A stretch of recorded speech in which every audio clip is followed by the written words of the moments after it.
Hi, I'm Alison Hale, 28 years old, and I never thought I'd be telling this story. Picture this: a family dinner at my parents' house. Everyone laughing, plates clinking until my sister's hand cracked across my face. My cheek burned, the room froze, and she had the nerve to say I was overreacting. My parents. They just sat there, eyes glued to their plates, not saying a word. I was stunned, humiliated, my heart pounding as the silence choked the air. That moment flipped my world upside down. It wasn't just a slap. It unraveled years of lies, favoritism, and a family secret I'd been blind to. What happened next? It changed everything, and she never came back.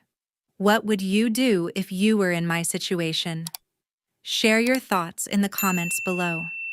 Stick around to hear how I uncovered the truth and took a stand. The weekend started out so normal. I was at my parents' house in suburban Tulsa, Oklahoma for a family dinner, the kind we'd had 100 times before. The table was set, plates piled with fried chicken and mashed potatoes, the air thick with chatter and the smell of cornbread. And this was supposed to be a casual catch-up with my family. But as usual, my sister Brenda had other plans. Brenda is 32, 4 years older than me, and a full-time fashion influencer with thousands of followers. She's always been the golden child in our family, the one who could do no wrong. Growing up, I'd watch my mother Beverly and my father Ronald shower her with praise for every little thing: her grades, her looks, her spark. Me, I was the quiet one, the one who got good grades, but never the spotlight. That dinner, though, Brenda took things to a new level. She showed up with her phone on a tripod, lights glaring, turning our family dinner into her personal content factory. "Hold your plates higher, it's for the aesthetic," she barked, adjusting her camera. My mother Beverly just nodded, her eyes glowing with pride.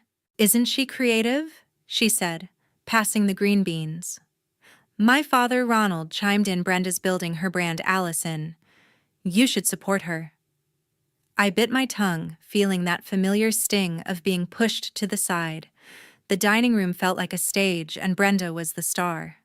She directed us like actors: smile here, laugh there, tilt your head for the shot. My husband Owen, a military officer, sat next to me, his jaw tight. He's not one for drama, but I could tell he was annoyed. "This is a family dinner, not a photo shoot," he muttered under his breath. I squeezed his hand, hoping to keep the peace. Brenda's followers were her world, and she'd built this perfect online image: polished, glamorous, always in control. She'd post about family values and togetherness, but in person, it was all about her. That night, she was filming for some sponsored post, something about authentic family moments. Authentic hardly. She'd spent 20 minutes rearranging the table to look rustic, even swapping out Mom's good china for some thrifted plates she brought. Beverly ate it up, saying Brenda's got such an eye for this. Ronald just smiled, like always, avoiding any hint of conflict. I tried to focus on the food, but Brenda's voice cut through. "Alison, move your elbow, you're blocking the shot." I looked up, caught off guard. "Seriously," I said, my voice sharper than I meant. Beverly shot me a look, the kind that said, "Don't ruin this." Ronald kept eating, pretending not to hear. Owen leaned closer, whispering, "Just let it go." But it wasn't just the elbow thing, it was years of Brenda being the center of everything. Growing up, it was always the same. Brenda's dance recitals got standing ovations. My science fair wins got a pat on the back. When she started her influencer gig, Mom and Dad practically threw her a parade. "She's going places," they'd say, while I was just there. I'd moved to Tulsa with Owen after years at military bases, thinking maybe I'd finally fit into the family. But that dinner showed me nothing had changed. Brenda kept filming, narrating like we were props in her story. "This is what family is all about," she said to her phone, flashing a fake smile. I could feel the tension building in my chest. Owen noticed, his hand resting on mine, steady as ever. He's always been my rock, the one who sees through the nonsense. But even he couldn't stop what was coming. The room buzzed with Brenda's energy, her voice, her lights, her rules. Beverly kept praising her, saying, "You're so talented, honey." Ronald nodded along as if Brenda was curing world hunger instead of filming a dinner. I felt like I was disappearing, my place at the table shrinking with every second. I didn't know it then, but that night was about to crack open everything I thought I knew about my family. By the time dessert came out, Mom's peach cobbler, which Brenda insisted on styling for a photo, I was done playing along. I wanted to say something, anything to make it stop. But I held back, not wanting to start a fight. Owen gave me a look, the kind that said he'd back me up no matter what.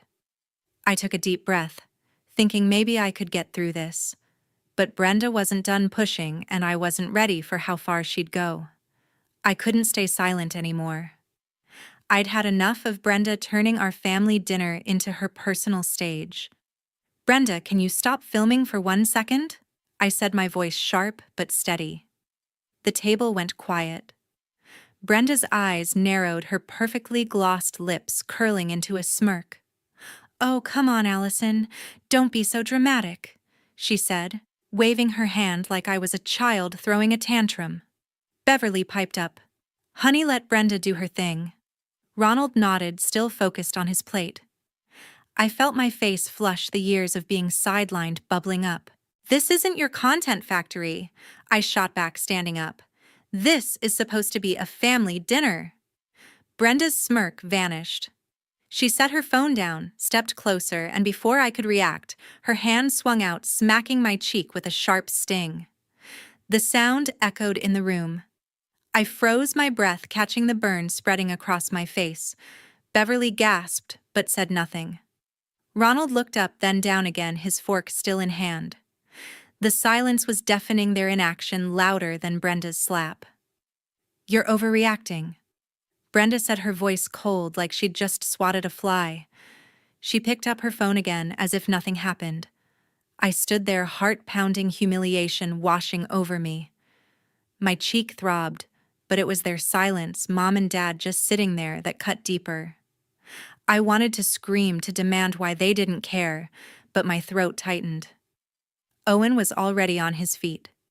His chair scraped the floor, his military posture, rigid eyes locked on Brenda.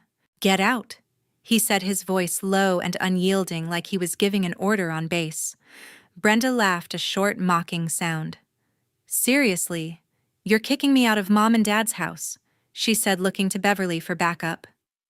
Beverly fidgeted with her napkin, avoiding Owen's gaze. Ronald cleared his throat but stayed silent as always. I said, "Get out." Owen repeated, stepping closer to Brenda. His presence filled the room, steady and commanding. Brenda rolled her eyes, grabbed her tripod, and muttered, "This is ridiculous." She stormed toward the door, heels clicking, leaving her phone's light still glaring on the table. I stood rooted, my hand on my cheek, the sting fading, but the shock lingering. Beverly finally spoke, her voice shaky. "Alison, maybe you shouldn't have provoked her." I stared at her, disbelief twisting in my gut. Provoked her? I'd only asked for a normal dinner. Ronald added, "Let's not make a big deal out of this." Their words felt like a second slap, dismissing me, protecting Brenda just like always. Owen put his hand on my shoulder, grounding me. "We're leaving," he said, his tone final. I nodded, my legs shaky as we grabbed our coats. The dining room was still quiet, Beverly's eyes darting between us and the door Brenda had stormed through. Ronald didn't look up. I felt their silence follow us out, heavy and suffocating. As we walked to the car, my mind raced. Brenda's hand, Mom's excuses, Dad's avoidance. It wasn't just this night. It was years of this pattern, years of me being invisible. Owen opened the car door for me, his face set. "She's not getting away with this," he said. I nodded, but inside I wasn't sure what to feel, anger, hurt, or something deeper I couldn't name yet. We drove off, the Tulsa suburbs fading behind us. I kept replaying that moment, Brenda's smirk, the sting of her hand, my parents' blank faces. Something had broken, and it wasn't just the dinner. I didn't know it then, but that slap was only the start of unraveling everything I thought I knew about my family. We pulled into our driveway, the quiet of our house, a stark contrast to the chaos we'd left. Owen turned off the engine, his face tight. "You okay?" he asked, his voice soft but steady. I nodded, but my chest felt hollow. "I don't understand why they didn't say anything," I whispered. Owen reached for my hand, his grip firm. "They should have stood up for you," he said. "That wasn't right." Inside, I sank onto the couch, my phone buzzing almost immediately. It was Beverly. I hesitated, my thumb hovering over the screen. Part of me wanted to ignore it, but I needed answers. "Mom." I answered, my voice shaky. Her tone was light, almost cheerful, like she was calling to chat about the weather. "Alison, honey, you didn't have to leave like that," she said. "You're making this bigger than it needs to be." I froze, gripping the phone tighter. "Bigger than it needs to be," I repeated. "Mom, Brenda hit me. In front of everyone." Beverly sighed, the kind of sigh she used when I was a kid, who wouldn't listen. "You know how Brenda gets," she said. "She's under a lot of pressure with her work. You shouldn't have challenged her like that. You overreacted." Overreacted. The word hit like a punch. I'd stood up for myself, asked for one night without her cameras, and now I was the one who'd overreacted. "Mom." She slapped me. I said, my voice rising. "And you and Dad just sat there." Beverly paused, then said, "Let's not blow this out of proportion. Families have disagreements. You need to let it go." I hung up, my hands shaking. Her words echoed Brenda's. "You're overreacting," and it felt like they were ganging up on me. Owen sat beside me, his arm around my shoulders. "What did she say?" he asked. I recounted the call, every word spilling out. "She's protecting Brenda," I said, my voice breaking. "Like always." Owen's jaw clenched. "That's not okay," he said. "You don't deserve this." His words were a lifeline, but I couldn't shake the betrayal. My own mother choosing Brenda's side, dismissing what happened like it was nothing. I paced the living room, my thoughts spiraling. Had I provoked Brenda? Was I too sensitive? Growing up, I'd always been the one to keep the peace, to step back so Brenda could shine. Maybe I'd been too quick to speak up at dinner. Maybe I should have just let her film. The doubts crept in, gnawing at me. I looked at Owen, his steady gaze pulling me back. "You didn't do anything wrong," he said, as if reading my mind. "She crossed a line." My phone buzzed again, a text from Ronald. "Alison, let's move past this," it read. "Brenda didn't mean any harm. Come back tomorrow, we'll talk." I stared at the screen, my stomach twisting. Didn't mean any harm. I could still feel the sting on my cheek, the weight of their silence. My father, always the peacemaker, was brushing it off too. I showed Owen the text, and he shook his head. "They're enabling her," he said. "This isn't on you." I sat back down, my mind a mess. Beverly's call. Ronald's text. They were trying to make me feel like I was the problem. I'd spent years swallowing my feelings, letting Brenda take center stage, but this felt different. This wasn't just favoritism. It was betrayal. They'd seen what she did and chose to protect her, not me. I felt like I was losing my family, or maybe I'd never really had them. Owen pulled me close, his voice calm but firm. "We'll figure this out," he said.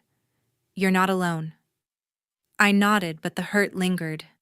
I couldn't stop thinking about Beverly's words, Ronald's text, the way they'd dismissed me.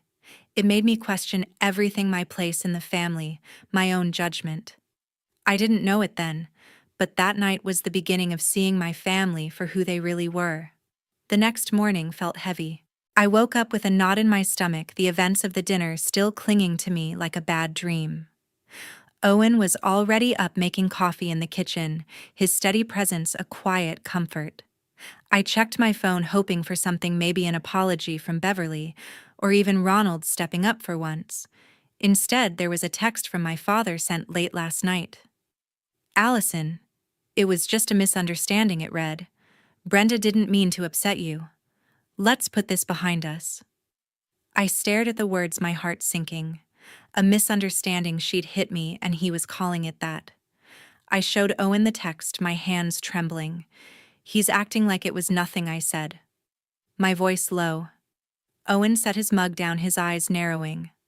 That's not a misunderstanding, he said. That's them refusing to hold her accountable. I nodded, but a part of me wondered if I was blowing this out of proportion. Maybe Dad was right.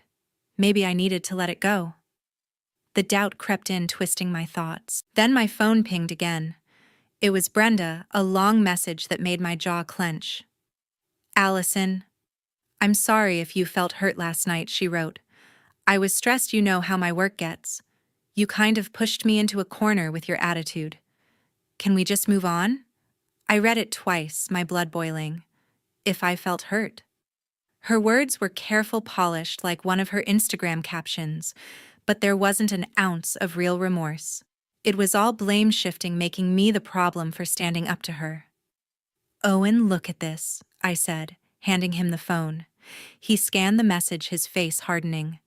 That's not an apology, he said. She's trying to flip this on you. He was right, but her words still stung, poking at that old wound of always being second to her. Growing up, Brenda's tantrums were always excused her bad days, her stress, her passion. I'd been taught to step aside to keep the peace. Now she was doing it again, and my parents were letting her. I paced the kitchen, my thoughts racing. Why do they always defend her? I asked, more to myself than Owen.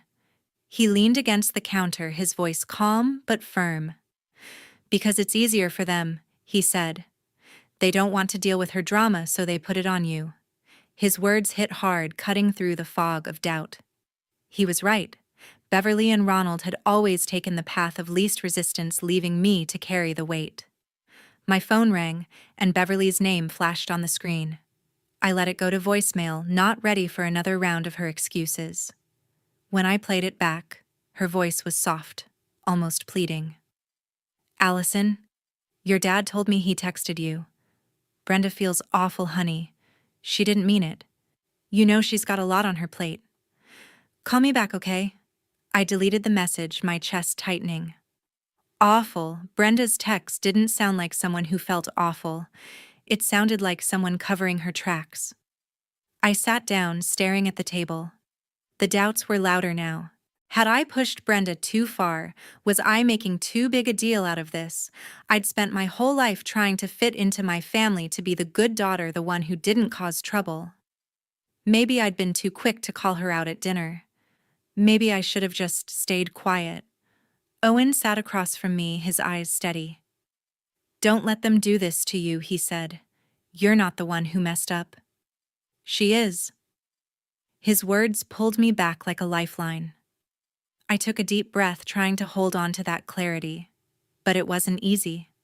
Beverly's voicemail, Ronald's text, Brenda's fake apology. They were all working together, making me question my own feelings. It felt like they were trying to rewrite what happened to make me doubt what I knew was true. I didn't want to believe my family could do this, but the evidence was right there in my phone. Owen reached for my hand, his grip strong. You're stronger than this, he said. We'll get through it together. I nodded, but the weight of their words lingered. I didn't know it then, but their attempts to twist the truth were just the beginning of something much bigger. I was sitting at the kitchen table, picking at a cold piece of toast, still rattled from Brenda's so-called apology and my parents' attempts to brush everything under the rug. My phone buzzed again. The notification was from my best friend Denise Cole, a text with a screenshot attached. You need to see this, she wrote. My stomach twisted as I opened the image, a post from Brenda's Instagram, her perfectly curated feed, now a stage for her latest performance. The post was a photo of Brenda, her eyes misty, sitting in what looked like her apartment with a soft filter. The caption read, "Sometimes family misunderstandings hurt the most. I'm taking time to heal from last night's drama. Thanks for your support." My jaw dropped. Misunderstandings heal from drama. She was painting herself as the victim, twisting the story to make it seem like I'd wronged her. I handed the phone to Owen, my hands shaking. She's lying to her followers, I said, my voice tight. Owen's eyes scanned the screen, his expression darkening. She's playing the martyr, he said, tossing the phone onto the table. This is what she does. Controls the narrative. I stared at the post, the likes and comments piling up. Sending you love, Brenda, one said. Stay strong, ignore the haters. Another read. Haters. Was that supposed to be me? I felt a surge of anger, hot and sharp, at how easily she'd flipped the truth. I texted Denise back. How did you find this? She replied instantly. She posted it this morning. I follow her account, thought you should know. Denise had always been my rock, the one who saw through Brenda's charm even when we were kids. She'd been at enough family dinners to know how things worked, how Brenda always came out on top. This is low even for her, Denise added. I nodded to myself, gripping my phone. Low didn't even begin to cover it. I scrolled through Brenda's post again, each word like a jab. She'd called it a misunderstanding, the same word Ronald had used in his text. It wasn't a coincidence, it was calculated. She was building a story for her followers, one where she was the wronged party, the sensitive soul hurt by her dramatic sister. I could almost hear her voice, smooth and practiced, selling this lie to thousands of strangers. My chest tightened, the betrayal cutting deeper than before. Owen, she's making it sound like I attacked her, I said, my voice rising. He leaned forward, his hands clasped. She's trying to save face, he said. Her brand's all about being perfect. She can't admit she messed up. He was right, but it didn't make it hurt less. Brenda's whole life was a performance, and now she was dragging me into it, turning our family mess into her next viral moment. I clicked on the comments, unable to stop myself. You don't deserve this, Brenda, one follower wrote. Another said, family can be so toxic. Toxic, I wanted to scream. I was the one who'd been hit, the one whose parents did nothing. Yet here she was, spinning it to make me the villain. I threw my phone down, my hands trembling with frustration. How does she get away with this? I asked Owen. He shook his head. She won't, he said, his voice steady. Not if we don't let her. Denise called, then her voice sharp with indignation. Alison? This is ridiculous, she said. She's out here playing the victim while you're dealing with the fallout. You can't let her rewrite this. I paced the kitchen, my mind racing. What am I supposed to do? I asked. Call her out online. That's her game, not mine. Denise paused, then said, You don't have to play her game, but you need to do something. She's not just lying to her followers, she's lying to everyone. I hung up, my thoughts spinning. Denise was right. I couldn't just sit here while Brenda twisted the truth, but confronting her online felt wrong, like stepping into her world of filters and hashtags. I looked at Owen, who was watching me closely. What do you think? I asked. He leaned back, his military calm kicking in. You don't need to go public yet, he said. But you need to call her out to her face. She can't hide from that. I nodded, but the idea of facing Brenda made my stomach churn. She'd always had a way of turning things around, making me feel small. I could already imagine her brushing me off, saying I was overreacting again. But Denise's screenshot was burning a hole in my mind, and Owen's steady gaze gave me a spark of courage. I didn't know it then, but seeing that post was the push I needed to stop letting Brenda control the story. That afternoon, I drove to meet my cousin Faye Klein at a coffee shop in downtown Tulsa. Faye had always been the blunt one in the family, the one who didn't sugarcoat things. If anyone knew more about Brenda's past, it was her. The coffee shop was quiet, the smell of roasted beans cutting through the tension in my chest. Faye was already there, her dark hair pulled back, sipping a latte. Hey, Alison, she said, her eyes narrowing as I sat down. You look like you haven't slept. I managed a weak smile, then spilled everything: Brenda's slap, my parents' dismissal, her fake apology, and the Instagram post Denise had sent me. Faye leaned back, her face grim. That sounds like Brenda, she said, her voice low. What do you mean? I asked, my heart picking up. Faye set her cup down, glancing around like she was making sure no one could hear. This isn't the first time she's pulled something like this, she said. When we were teenagers, Brenda had a temper. She'd lash out, push, shove, even hit people when she didn't get her way.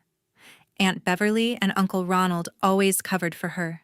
They'd call it passion or stress, never her fault.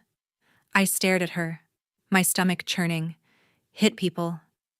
I said, my voice barely above a whisper. Faye nodded. Yeah. Once at a family barbecue, she shoved our cousin Paula into a table because Paula spilled soda on her dress. Everyone saw it, but Beverly said it was an accident. Ronald changed the subject. They made excuses, and Brenda got away with it. I gripped my coffee cup, the heat burning my fingers. I'd been too young to remember that barbecue clearly, but the story felt like a puzzle piece snapping into place. Why didn't anyone tell me? I asked. Faye shrugged, her expression bitter. They didn't want to ruin her image. Brenda was always their star, perfect grades, perfect smile. They couldn't let her look bad. Her words hit hard, echoing the favoritism I'd felt my whole life. But this was different. This wasn't just Brenda being the golden child. It was a pattern of behavior hidden by my parents to protect her. I drove home, my mind racing. Owen was in the living room reading a book, but he set it down when he saw my face. What happened? He asked. I told him everything Faye had said. Brenda's past outbursts, my parents' cover-ups. His jaw tightened. They've been enabling her for years, he said. No wonder she thinks she can do whatever she wants. I nodded, but I wasn't just angry, I was determined. Brenda's lies weren't just about that night. They were part of something bigger, and I needed proof. I called Denise, my best friend, to see if she knew anything else. Faye's right, Denise said over the phone. I remember Brenda losing it at a school dance once, screaming at a girl who bumped into her. Your parents showed up, smoothed it over with the teachers, and it was like it never happened. I felt a chill. How had I missed this? Had I been so used to Brenda's spotlight that I didn't see what was behind it? I started digging. I texted Paula, our cousin, asking about the barbecue Faye mentioned. Her reply came quickly. Yeah. Brenda pushed me hard. I was 12. Your mom told me not to make a big deal out of it. I sat back, my heart pounding. Paula's words were another thread in the pattern. I asked if she had any old photos or videos from that day, something to back it up. She promised to look through her parents' old albums and let me know. Next, I checked Brenda's old social media posts, scrolling back years. There wasn't much. She'd curated her image carefully, but I found a few vague captions from high school, things like learning to rise above negativity with heart emojis. They felt like echoes of her recent post, a way to spin her outbursts into something noble. I saved screenshots, my fingers trembling with purpose. If I was going to confront Brenda, I needed more than memories. I needed evidence. Owen watched me, his eyes steady. You're building a case, he said, a hint of pride in his voice. Just be careful. She's not going to like this. I nodded, but I wasn't backing down.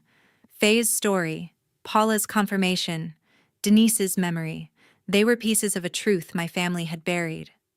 I didn't know it then, but gathering those pieces was the first step toward taking back my voice. The doorbell rang. I froze, my coffee mug halfway to my lips, the weight of the past few days still heavy on my shoulders. Owen glanced at me from the couch, his book set aside. You expecting anyone? He asked, his voice low. I shook my head, my pulse quickening. I walked to the door, peering through the peephole.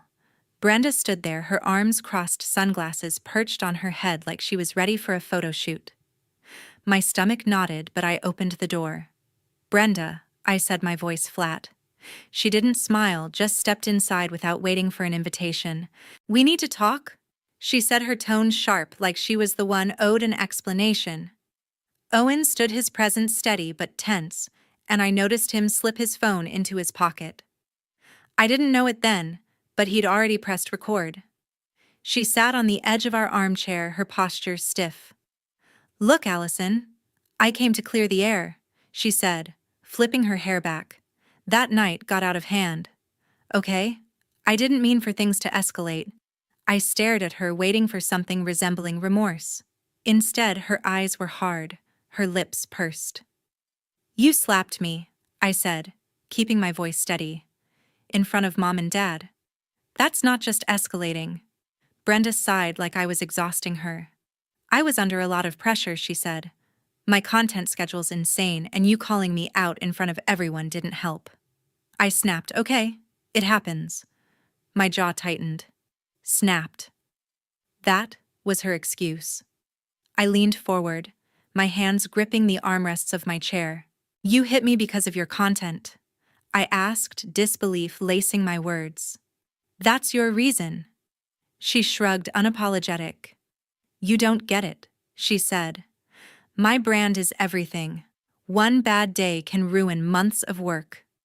I'm not saying it was right, but you pushed me into a corner. Her words were like a slap all over again, casual and dismissive as if my pain was just collateral damage for her image. I glanced at Owen, his face unreadable, but his eyes locked on Brenda, his phone still in his pocket. You posted about it online? I said, my voice rising. Called it a misunderstanding, made yourself the victim. You didn't even apologize properly. Brenda's eyes narrowed. I said I was sorry, she snapped. What more do you want? You're blowing this way out of proportion, Alison. Always so dramatic. I felt a surge of anger, hot and sharp, at how easily she turned it around, making me the problem. Owen stepped closer, his voice calm but firm. You don't get to decide how she feels about this, he said. You crossed a line, Brenda, and you're not even owning it. Brenda rolled her eyes, standing up. Oh, please, Owen, she said. This isn't your fight. Stay out of it. He didn't flinch, just crossed his arms. It's my fight when you hurt my wife. He said, his tone unyielding. I took a deep breath, the stories from Faye and Denise flashing through my mind. This isn't the first time, is it? I said, staring at Brenda. Faye told me about the barbecue, how you shoved Paula. Denise mentioned the school dance. You've done this before, and Mom and Dad always covered for you. Brenda's face froze for a split second, then she laughed, a sharp, mocking sound. You're digging up ancient history now, she said. That's pathetic, Alison. It's not pathetic, I shot back. It's a pattern. You lash out, they protect you, and I'm left picking up the pieces. Brenda's smile faded, her eyes cold. You're just jealous, she said. Always have been. I work hard for what I have, and you can't handle it. Her words stung, but they didn't shake me. Not this time. I'd heard enough, seen enough to know she was deflecting. Owen's hand rested on my shoulder, grounding me. We're done here, he said to Brenda. You need to leave. She grabbed her purse, her heels clicking as she headed for the door. You're making a mistake, she said, turning back to me. Keep pushing this, and you'll regret it. The door slammed behind her, the sound echoing in the quiet house. I sank onto the couch, my heart racing. Owen pulled his phone out, stopping the recording. Got it all. He said, his voice steady. I looked at him, relief mixing with the anger still burning in my chest. A letter arrived. It was late morning, and I was sorting through the mail when I saw the crisp envelope with Brenda's name on the return address. My hands shook as I opened it, revealing a typed letter from her lawyer accusing me of defamation. It claimed my false statements about the incident were damaging her reputation and brand, demanding I retract them or face legal action. My heart sank. Brenda wasn't just fighting back, she was trying to silence me. I called Owen into the kitchen, showing him the letter. His jaw clenched as he read it. She's bluffing, he said, his voice steady but angry. This is intimidation, not a real case. I nodded, but the words on the page, phrases like irreparable harm and legal consequences, felt like a weight pressing down on me.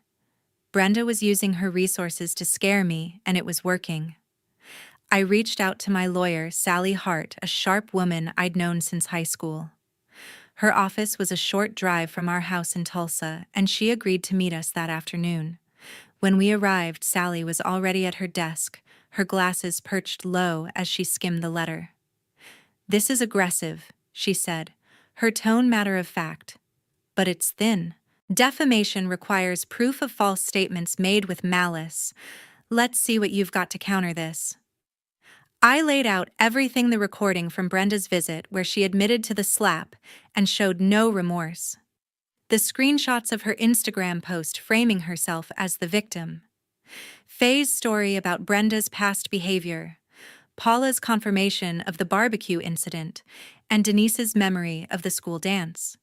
Sally listened, taking notes, her expression focused.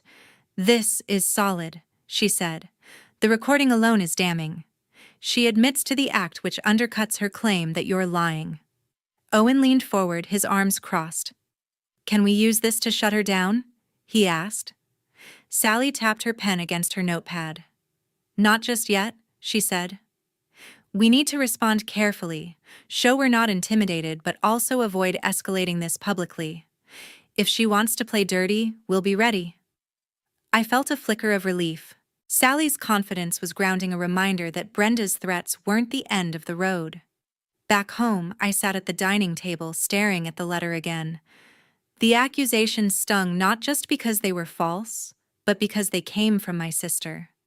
I'd spent years trying to keep the peace, but Brenda was willing to drag me through a legal battle to protect her image.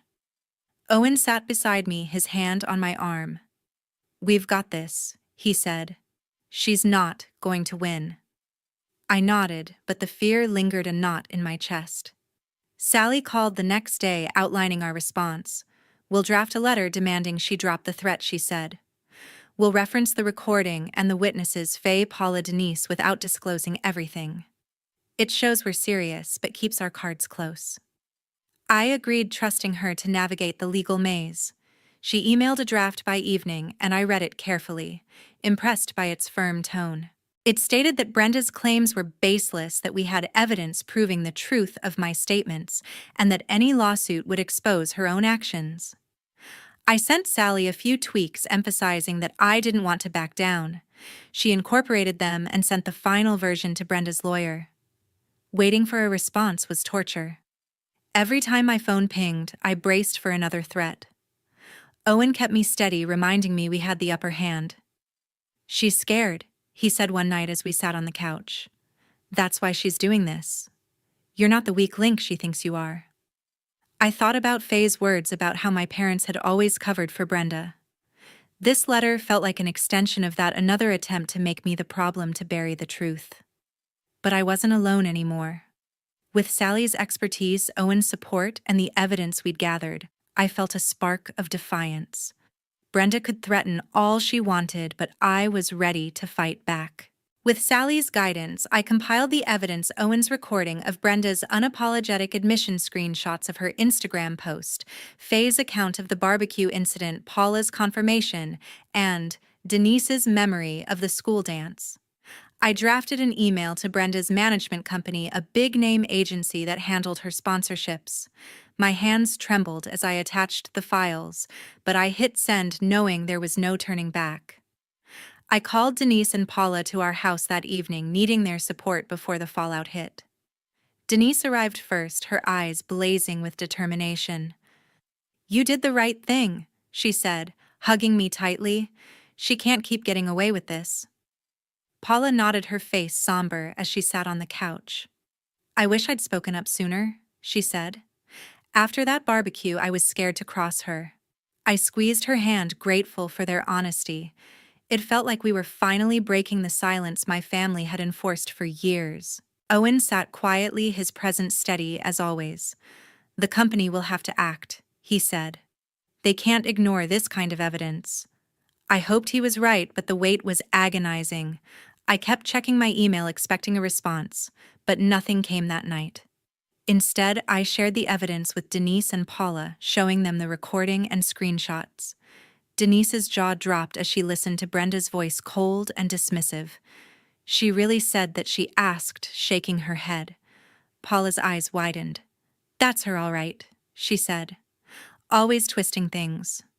2 days later, Sally called with news. The agency responded, she said, her voice calm but firm. "They're dropping Brenda. They said her actions violate their conduct policy and they're cutting ties to protect their brand." My heart raced, a mix of relief and disbelief washing over me. Brenda's whole career revolved around her image, and now it was crumbling. I thanked Sally, my voice shaky, and hung up, turning to Owen. They canceled her contract, I said, still processing it. He smiled a rare, proud grin. Good, he said. She brought this on herself. Word spread fast. Denise texted me the next morning saying Brenda's latest Instagram post, a vague rant about betrayal, was flooded with comments calling her out. Some followers had seen the agency's announcement, a curt statement about parting ways with Brenda due to recent developments. Paula called later, her voice hesitant.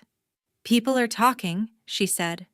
Cousins, aunts, even mom and dad, they're all distancing themselves from her. I leaned back in my chair, the weight of her words sinking in. Brenda, the family's golden child, was finally facing consequences. I checked Brenda's social media myself, unable to resist. Her follower count was dropping, and her usual flood of supportive comments had slowed to a trickle.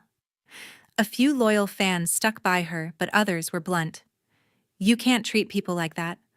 One wrote, "Own up to your mistakes," said another. I felt a pang of guilt, wondering if I'd gone too far. But then I remembered her words, her threats, her refusal to take responsibility. This wasn't about revenge, it was about truth. Denise came over that afternoon, bringing coffee and her usual blunt honesty. She's losing it, she said, scrolling through her phone. Her sponsors are pulling out, and she's posting cryptic nonsense to save face. I nodded, sipping my coffee, my mind still spinning. Brenda's world was falling apart, and while part of me felt vindicated, another part ached for the sister I'd once looked up to. Do you think she'll ever admit she was wrong? I asked. Denise snorted.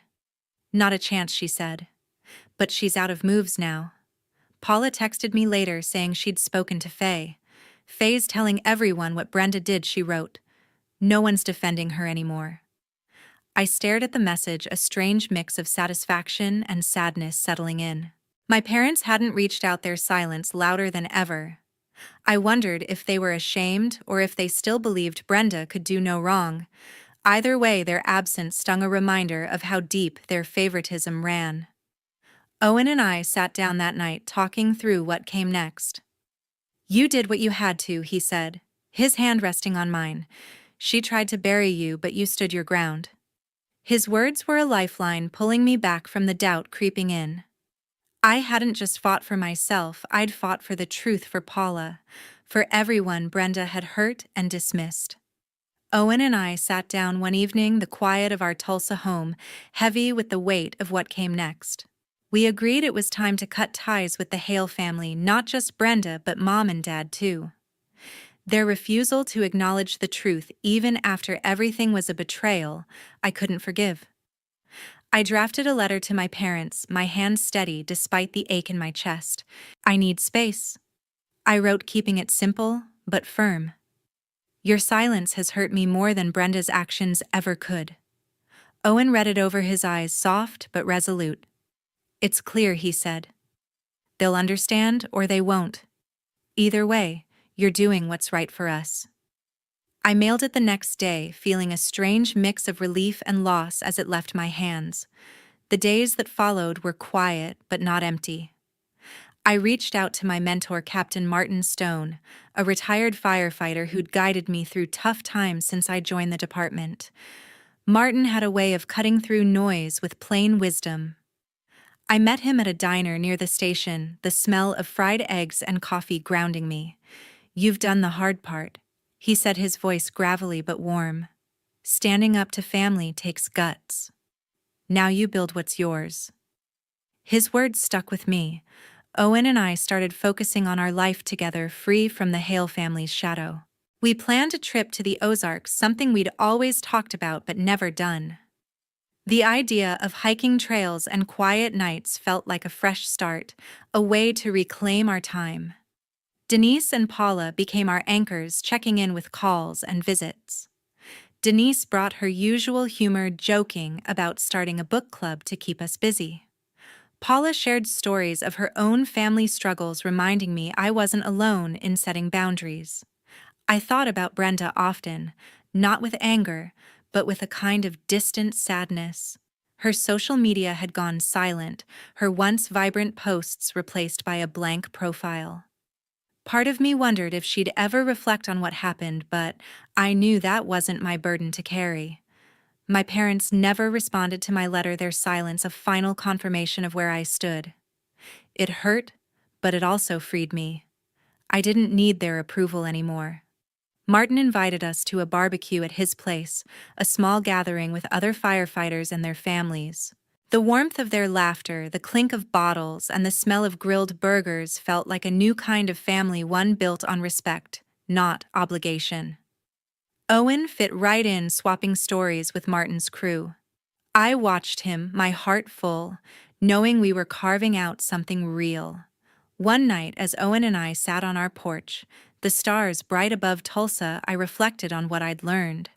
Protecting myself meant more than fighting back. It meant choosing who I let into my life. Setting boundaries wasn't selfish.